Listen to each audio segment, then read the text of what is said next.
tao yung produkto ko eh. No more questions on that topic. Okay, we move to that. We move to the last two topics po. ICC or Arjun? Ma'am, good morning again, ma'am.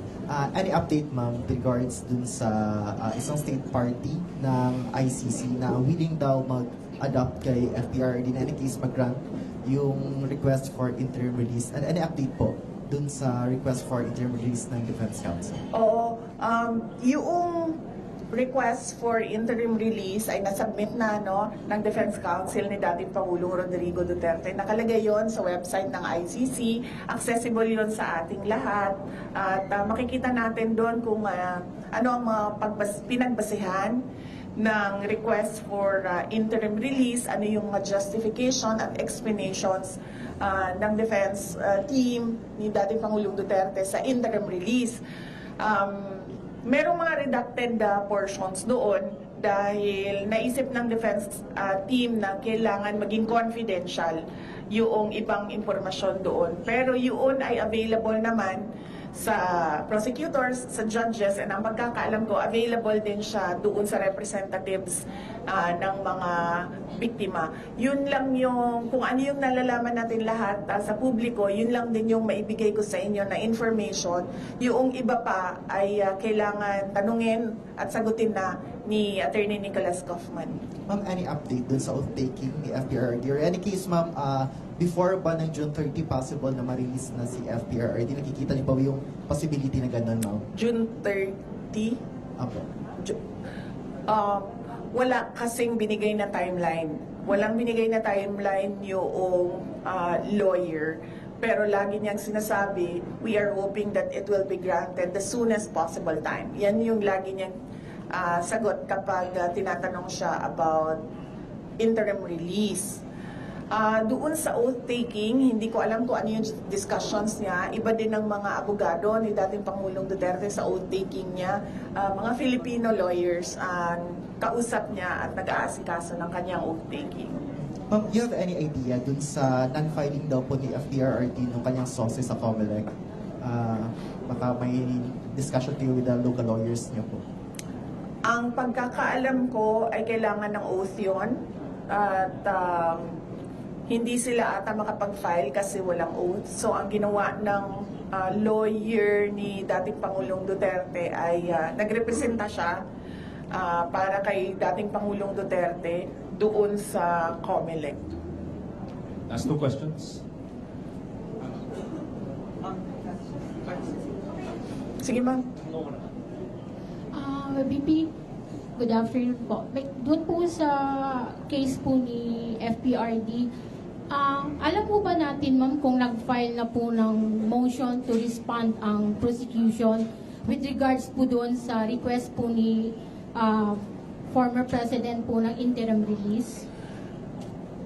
Alam ko po ba, ma'am? Hindi ko po alam, ma'am, kung sumagot na po ang prosecution, no? Pero sigurado po ako malalaman natin yung sagot ng prosecution dahil public po yung filing ng request at sigurado po public din yung sagot ng prosecutors.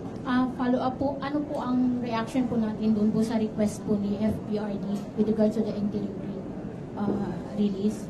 Ang sa akin lang naman is makakabuti talaga sa kanya yon, ma'am, dahil 80 years old na siya at hindi lahat ng pangangailangan ng 80 years old ay nabibigay ng ICC detention unit dahil siya din ang kauna-unahang ICC detainee na gano'n ang edad na medyo hindi lang siya senior, super senior na siguro ang tawag sa kanya, ma'am, dahil 80 years old na siya.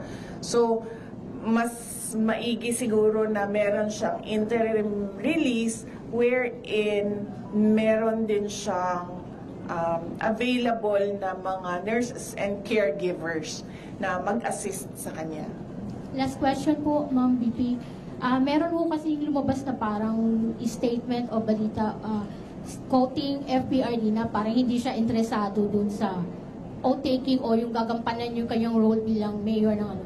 Nag-react po si Attorney Conti, sinabi po niya hindi daw po siya naniniwala na hindi interesado si Pangulong Duterte na umupo bilang, ano pong masasabi po natin dyan ma'am, sa comment ni Attorney Conti?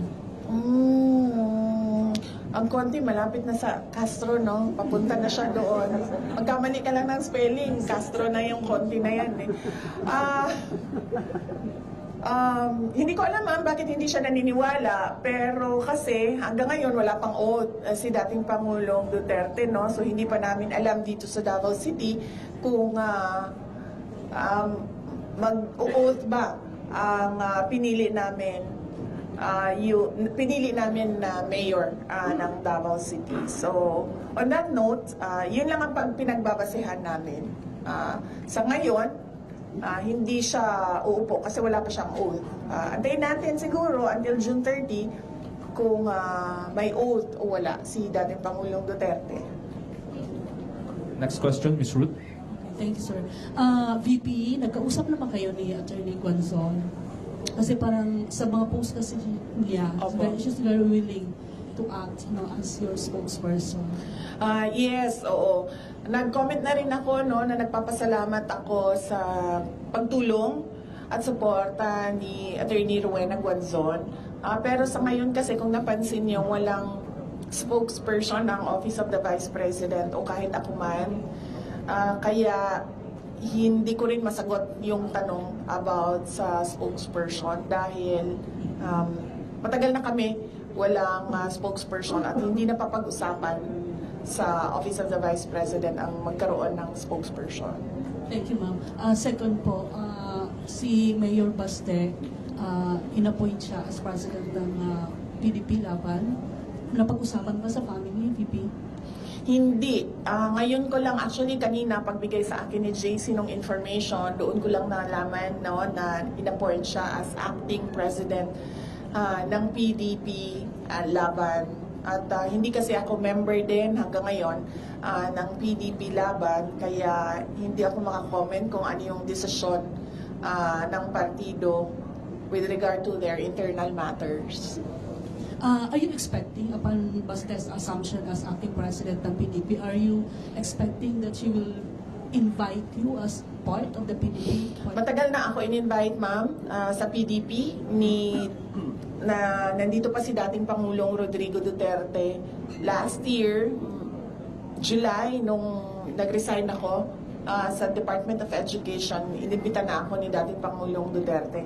At sinabi ko sa kanya na pag-iisipan ko, pero hanggang ngayon wala pa akong decision, ma'am. Mainly because nakita niyo naman yung nangyari sa akin, ma'am, di ba, no? So, parang ayaw ko nakausap yung mga politiko. Lalong-lalo na pag magkasama kami sa isang grupo. So, wala naman, I have nothing against everyone. In general lang, sa akin. At mas gusto ko yung ganito ako, yung sinasabi ko lagi na I'm single and ready to mingle in terms of politics. Kesa sa yung nakatali ka sa loob ng isang grupo. So, hanggang ngayon, ma'am, wala pa akong desisyon kung papasok ako ng PDP. Last question, Kat. Ma'am, take us through the process lang nung pag-select nung third country that will host former President Duterte should the interim release be given. Ano po yung considerations na tinake for you to pick which country? Hindi ko alam eh. Kailangan si Attorney Nicholas Kaufman ang sumagot noong tanong na yan para comprehensive yung sagot niya kung paano umabot na merong request for interim release at merong country na nakausap. Ano po ba yun? Parang binigyan ng choices yung family or may isang choice lang po? Walang binigay na choices sa family at walang tulong siya galing sa ICC. Lahat ito ay tulong lang galing sa grupo ni dating Pangulong Rodrigo Duterte. Okay, thank you, ma'am. Thank you. So, yes. Yeah. So, wag na kayo gumalaw. Oo, kasi maganda na yung ano. Ako na lang. Diri na lang kasama, VP, ayan os politikos, media ka na lang, sa atin. Pwede na ako, no? O, diri na lang kasama. Alam ko na talaga na pangarap yun. Ikaw